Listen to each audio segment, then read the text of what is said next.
3-4 गोष्टी आहेत ना भावना तुमच्या कुत्र्याला कधीच खायला घालू नका. सगळ्यात पहिलं म्हणजे भावना चॉकलेट येतं, कारण की चॉकलेट भावना हानिकारक आहे. आणि दुसरं म्हणजे केक. केक पण कुत्र्यासाठी हानिकारक आहे. तिसरं म्हणजे भावना चिकन मटण. आता तुम्ही म्हणता चिकन मटण तर सगळेच घालतात कुत्र्यांना, पण असं नाही भावना, चिकन मटण घाला. पण विषय काय, चिकन मटण जेव्हा घालता का नाही, त्यातला हाडूक घालू नका. हाडकांना घालता भावना पोट असतं ना कुत्र्यांचा, त्या पोटा आतमध्ये आतड्याला का भावना त्या हाडकात चुरा होत नाही, काय काय वेळ तसंच राहतं. आणि त्या आतमध्ये भावना कुत्र्यांना टोचतं द्या. चिकन मटण द्या, फक्त हाडकं बिडकं टाकू नका. चौथं म्हणजे शिळं राहिलेलं अन्न. कुत्र्यांना भावना कधी शिळं राहिलेलं अन्न देऊ नका. आणि जास्त करून लोक काय करतात, भात बीत शिळं राहिलं का नाही लगेच कुत्र्यांना देऊन टाकतात. असं करू नका भावना.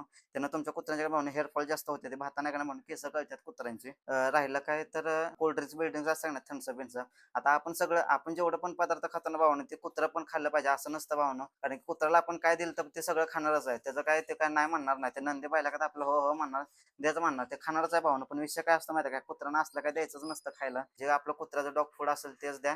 नसेल तर भाकरी, दही भाकरी, नाहीतर दही चपाती बिपाती काय असेल ते, नाहीतर अंडी बिंडी तसलं द्या भावने. असलं नको ते आपण खातो म्हणून कुत्रे खाणार असं नसतं भावना. आणि आपल्या शिरूसाठी भावने एक लाईक नक्कीच करा.